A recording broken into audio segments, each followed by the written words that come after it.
再來看高雄的前鎮的頂個月是出現今年頭一個本土天狗熱的病例，衛生局除了是加強清理以外，也連續10天來監測，抓到300多隻蠓仔，佮查到104個有生這個水蛆的所在。衛生局目前已經在重點區域來查這天狗熱的警戒期，提醒民眾要愛注意防疫。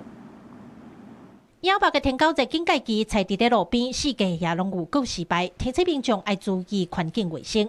高雄前鎮自5月23出現全國頭一個本土的天狗熱了後，衛生局連續10天針對附近環境，囥95排的獵蠓仔燈來加強監測，發現蠓仔甲蠓仔飼的密度上過懸，因此佇咧二聖路甲三多路的重點區域來採警戒期，愛民眾加強環境的摒掃消毒。擴大採檢744人，尚無發現新增確診個案。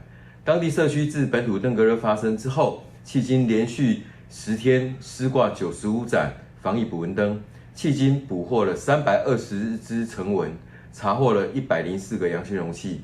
社區疫情流行風險仍需高度警戒。你看嘛，登革熱，他會害怕嗎？會啊，所以說我剛剛都從那邊走。看到採天狗熱的警戒期，民眾閃正哩，這就是頂禮拜3號衛生局限2天內愛甲糞掃清走，袂使閣營業的購物商。衛生局講，因為購物商甲地主土地銀行無佇時間內摒清去，閣當到2隻鳥鼠，攏總開罰72000塊。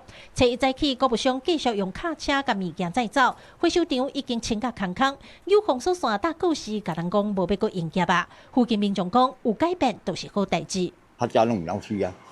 即擺攏無啊，即擺攏除了啊，過前後攏除了啊，哦，伊攏老消毒啊，好啊啦。購物商清算了後，衛生局29已經發文給土地銀行，愛解除土地契約。6月7日廢止購物商的營業登記。衛生局強調，回收場附近攏有倒監視器，只要發現糞掃閣再來遮等，就會按照廢清罰開罰單，上懸罰6000塊。記者柯家族邱朝陽高雄場報道。